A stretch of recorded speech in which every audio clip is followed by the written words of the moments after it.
इस वक्त की बड़ी खबर बेगूसराय के बखरी से आ रही है, जहां बखरी पुलिस ने एसडीपीओ ओम प्रकाश के नेतृत्व में चर्चित मिथिलेश कुमार हत्याकांड का खुलासा करते हुए इसकी गुत्थी सुलझा ली है। दरअसल मामला यह है कि अवैध संबंध का विरोध करना चचेरे चाचा को भारी पड़ गया, जिसके बाद अपने ही चचेरे भतीजी के रचे साजिश में फंस मिथिलेश को अपनी जान गंवानी पड़ी। बता दें कि बखरी करेंटार गांव में शिक्षक और छात्रा के बीच अवैध संबंध का विरोध करने पर छात्रा ने शिक्षक के साथ मिलकर अपने चचेरे चाचा की हत्या कर दी। दरअसल 26 अप्रैल को बखरी थाना क्षेत्र के करेंटार गांव निवासी 22 वर्षीय मिथिलेश कुमार की गला दबाकर हत्या कर उसके शव को खेत में फेंक दिया गया था।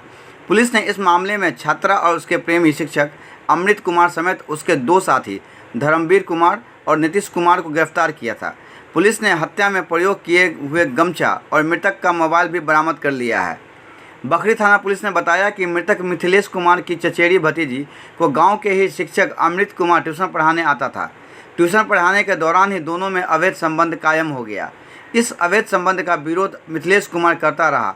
इसी से नाराज शिक्षक और छात्रा ने साजिश रचकर 25 अप्रैल को छात्रा के मोबाइल से मिथिलेश को स्कूल के पास बुलवाया और उसके बाद चारों आरोपियों ने मिलकर उसकी गला दबाकर हत्या कर दी। हत्या के बाद शव को खेत में ही फेंक दिया। मिथिलेश का शव 26 अप्रैल की रात पुलिस ने खेत से बरामद किया था। आरोपी शिक्षक ने बताया कि छात्रा ने ही फ़ोन कर अपने चाचा को बुलाया था, जिसके बाद सभी ने मिलकर उसकी हत्या कर दी थी। वहीं हत्या के खुलासा होने के बाद गांव के लोग काफ़ी अचंभित हैं तथा हत्या में शामिल आरोपियों के विरुद्ध काफ़ी रोष भी है।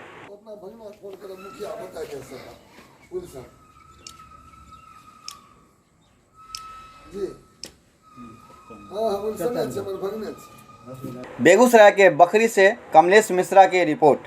अगर ये खबर आप देख रहे हैं और आपने हमारे चैनल को अभी तक सब्सक्राइब नहीं किया है तो हमारे चैनल को सब्सक्राइब कर लें, शेयर करें, कमेंट करें और अगर आप हमारे खबर को फेसबुक के माध्यम से देख रहे हैं तो लाइक एंड शेयर ज़रूर करें। आप अपने मित्रों एवं रिश्तेदारों के साथ हमारी खबर को शेयर करें, सब्सक्राइब करवाएँ।